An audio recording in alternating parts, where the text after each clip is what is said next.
സബീഷ് കുതിപ്പാലയുടെ 1001 കവിതകൾ ഭാഗം 46. തലയണ. രാത്രികളേറെ നേരം മന്ത്രിച്ച് തനിയെ താലോലിച്ച് താരാട്ടിനീണം നൽകി തനിച്ചല്ലെന്ന തിരിച്ചറിവ് തന്നത്. പരദൂഷണം.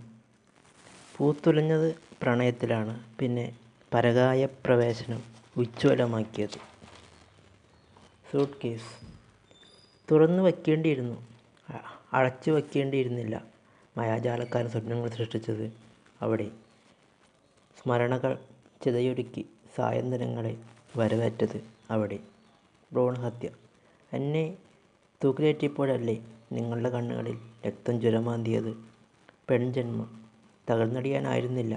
തിരകൾക്കപ്പുറത്തു നിന്ന് തീരങ്ങളെ കടന്ന് കരയെ പുണരാനായിരുന്നു. പുണ്യപുരാണം. പാടിത്തീഴുന്നതിന് മുമ്പേ താളത്തിൽ ചാഞ്ചാടി മെല്ലെ മെല്ലെ ഹൃദയാന്തരാളത്തെ ആലിംഗനം ചെയ്യുന്നത്.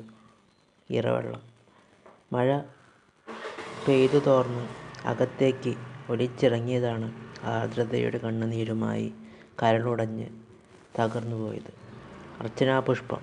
ഹർഷാതിരേകത്താൽ തളിർത്തതുകൊണ്ടായില്ല, ഒരു നറുചിരി പടർത്തി കുളിര് പെയ്തടർന്ന് വേനലിൻ്റെ ഹൃദയം ശിഥിലമാക്കിയത് അപ്പോഴാണ്. ഹൃദയാഞ്ജലി. നേർത്ത് പോയതാണ് മഞ്ഞലിയും പോലെ മനസ്സ് ഉരുകി ഒലിച്ചത്. അവിടെ ചുടുരക്തം ഉറഞ്ഞുറഞ്ഞ് ബലിക്കളമായി മനസ്സുകൾ തീർന്നത്. നൂപുരം.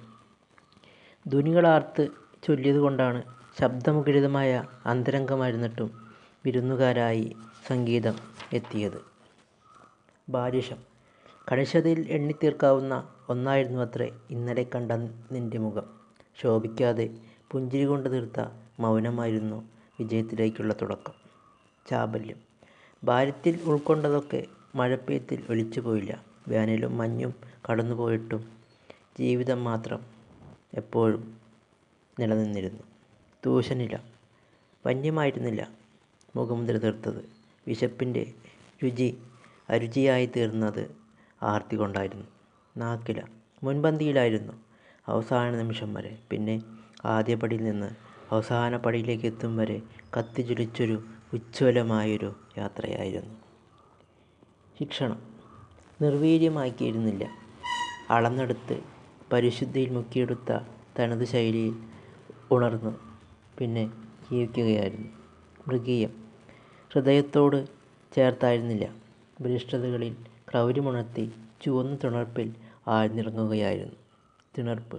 ഒരേ നിറമായിരുന്നു, പിന്നെ ആണ് ഉടലിൻ്റെ നിറം ചാർത്തൽ. മുഖമണിഞ്ഞ കാപട്യം ഇതിൻ്റെ തരാതരം വേർതിരിച്ച് നവനവലോകങ്ങളെ സൃഷ്ടിച്ചത്. ശോണിമ. കവിളിൽ പടർന്ന ഒന്നായിരുന്നില്ല, കരളുരുകിയൊലിച്ച നോവിൻ്റെ അവശിഷ്ടം അടിയുറച്ചു പോയത്. സ്ഫുടം. ശുദ്ധീകരിക്കാനായിരുന്നു ആദ്യ നടപടി. ശുദ്ധിക്കൊടുവിൽ ശൂന്യരായി തീർന്നപ്പോഴാണ് വിഡ്ഢികൾ പമ്പര വിഡ്ഢികളായി കിണറുകളെ നോക്കി ചിരിച്ചത്. ആട്ടിടയൻ. താഴ്വരകളായിരുന്നു സായന്തനങ്ങളിലെ ആദ്യ സാഫല്യങ്ങൾ. പിന്നെ പുൽനാമ്പുകളിലെ മഞ്ഞിൻ കണങ്ങളിലാണ് പ്രണയം പൂത്തുലഞ്ഞ് വൈദവ്യത്തിൻ്റെ നിറമണിഞ്ഞത്. പാമ്പാട്ടി. മകുടിയൂതി തെളിഞ്ഞതല്ല, ശത്രുവിനെ പാടിപ്പുകഴ്ത്തി മിത്രമാക്കി മാറ്റിയപ്പോഴാണ് മനസ്സു കിളിർത്തത്. ശ്രീചക്രം. തെളിഞ്ഞ കാലത്തെപ്പറ്റിയാണ് കബഡിയിൽ തെളിഞ്ഞത്. പിന്നെ കളങ്ങളൊന്നായി പുനർജനിച്ചത് മനുഷ്യ മനസ്സിലാണ്. തോട്ടി.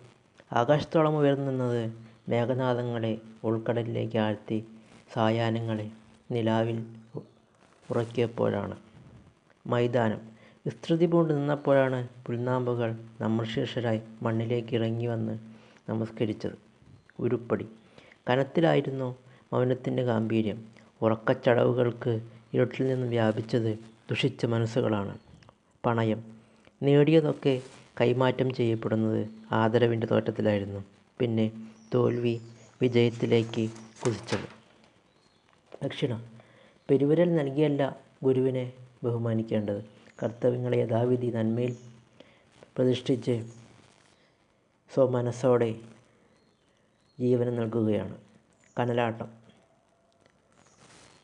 വ്രതം നോറ്റ മനസ്സുകളാണ് തീയാട്ടത്തിലേറ്റം ആലിംഗനം ചെയ്യുന്നത്.